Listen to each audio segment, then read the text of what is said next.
clear up. So step one to sales, and take notes if you have the ability. Step one is know your product. One product, have one, not two. You can't go out with two products. If you go out with two products, you confuse the customer.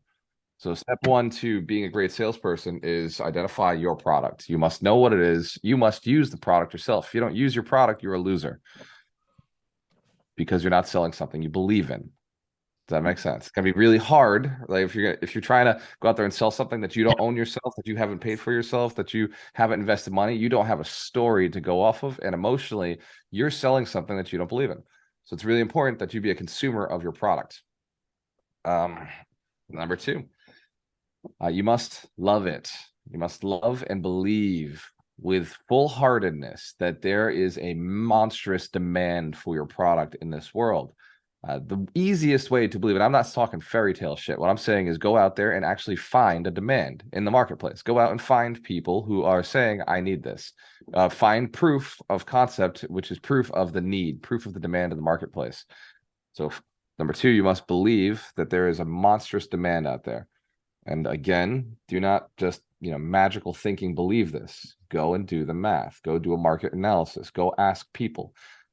And a very good way to identify demand in a marketplace is to go sell your product before you build or create it, which is one of the wealth principles on the 52 weeks to wealth, which states build your product before you sell or create it. So find or identify demand in the marketplace and fall in love with it. Number three, diagnostic selling.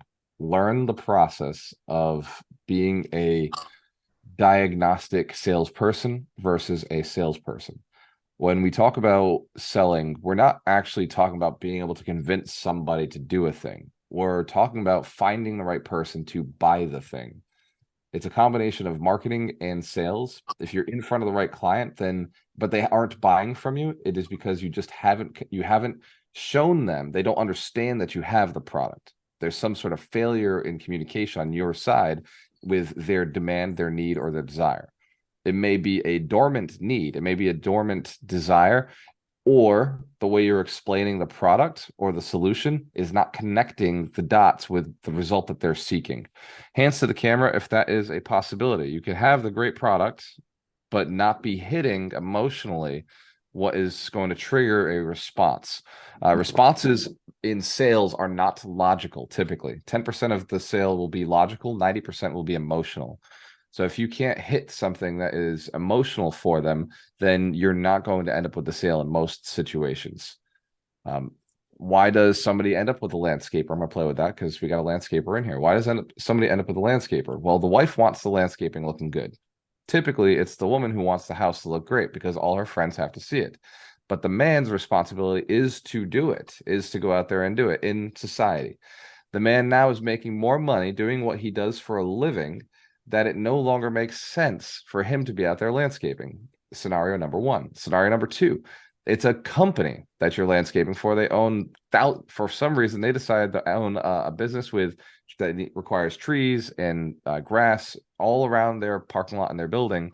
And they don't, they're a tech company, right? They sell technology. They're not going to go out there and cut the grass their damn selves. So they need somebody who can do this consistently and remember to do it. So they're willing to put you on a residual salary. Property management, same exact reason. They have a reason to keep that grass looking good. There's a property owner who they're employed to collect rents and make the property look like a beautiful property. They've got a demand. They've got a reason to need that grass cut consistently. Otherwise, the tenants are going to call the property owner. The property owner is going to call the landscaper, or the property owner is going to call the tenant is going to call the property manager. Tenant's going to call the landlord. Landlord's going to call the property manager. Property manager is going to be in trouble, lose the job, or lose their gig. So they get a landscaper in place to make sure this stuff doesn't happen. Hand scan, if you understand the supply and demand factors, the emotional factors here, there's usually somebody else who wants it taken care of. And if that pain doesn't get taken care of, then they have the pain now on them. People typically do not do things for themselves. Emotional responses typically don't come from somebody on their own unless it is a life and death scenario, in which case you will very quickly get a person to feel emotional solely by themselves.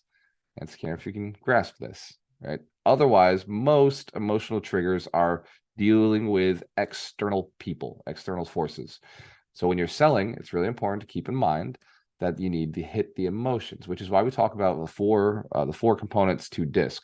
The first is, does this provide a return on investment? Does this provide a status boost for you and your family? Does this provide a assurance of security? Well, not assurance of security, but assurance of stability, assurance of prominence within your neighborhood, or prominence within your life, or within your company, or within your society. The second would be, does this create fun or adventure, or provide influence for you? Will in the landscaping business, do your neighbors now notice that you're doing something different? Does this allow you to have parties at your house now that your backyard doesn't look like a jungle? It looks like a place that people can hang out. Number three, stability. Does this provide a safer place for the family? Does it provide a safer scenario or life situation for the family so that they can be more stable? And the fourth one, does this in some way give them the ability to learn more? Is there a true value to preventative measures, right? Is there some sort of pain that this could prevent from ever happening? This is the cautious component of, if you don't do this now, XXX could happen in the future. So this maintenance that we're doing right now, or this preventative measure, will make sure that you get to keep your life at the status quo. This group of people prefer status quo staying in place. They do not do well with confrontation.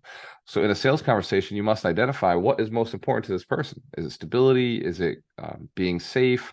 Is it adventure, fun, influence, or is it power or return on investment? Too many people go into, especially new entrepreneurs, they get afraid about selling the product because it's expensive. That has nothing to do with anything in most situations. Only about 15% of the population will be concerned about price. The other 85% of the population is more concerned around, is it fun? Is it enjoyable? Is it creating adventure? Is it good for my family? Is it stable? Is this going to make me safer? Hands to the camera if that makes sense.